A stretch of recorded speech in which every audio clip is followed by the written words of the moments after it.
अगले सां तुंहिंजो प्यार आहे। अगलो तोसां वॾा नमूना कंदो, व्हाट्सएप तां ब्लॉक करे वेंदई। जॾहिं अगलो ब्लॉक कंदो आहे त ईअं लॻंदो तोखे ख़ुदा जो कसम ॼण ईअं जीतरी जो बरस्ट बूथ वारो हणी हुई। वॾी तकलीफ़ हूंदी आहे। पर मां हिकिड़ी ॻाल्हि ॿुधायां, अगलो ब्लॉक करे तूं ब्लॉक न कजांइसि। अगलो ब्लॉक करे वेंदो न, वरी अनब्लॉक करे तोखे मैसेज कंदो, जा स्टिकर मोकिलींदई, जा को हरू भरू जो अहिड़ो मैसेज कंदई जीअं तूं मूंसां ॻाल्हाइण जी करे।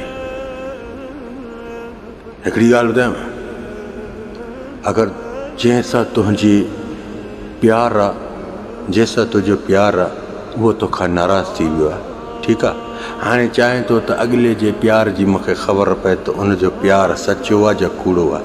अगरि तोखां नाराज़ थी वियो आहे, नाराज़गी में ॾिस ग़लती तुंहिंजी आहे या उनजी आहे जेको तोखां नाराज़ थी वियो आहे।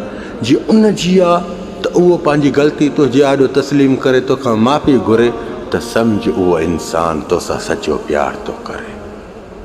बाक़ी टाइम पास अहिड़ा हज़ारे मिलंदई जेकी कावड़जी वेंदी, वरी तूं उन्हनि खे परचाइण वेंदे, वरी मोटी ईंदा, वरी कावड़जी वेंदे, वरी इंतज़ार में वेंदा त मूंखे परचाइण ईंदो।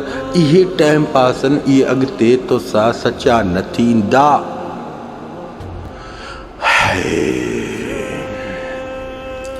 यकीन कयो, मां थोरे टाइम जे लाइ आयमि दुनिया में, औच ते हलियो वेंदो मां, ख़ुदा जो कसम।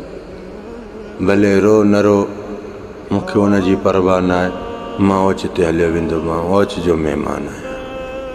हा, मुंहिंजी का ख़बर न आहे, मौत मोहलत ननी आहे, मौत बरहक़ आहे।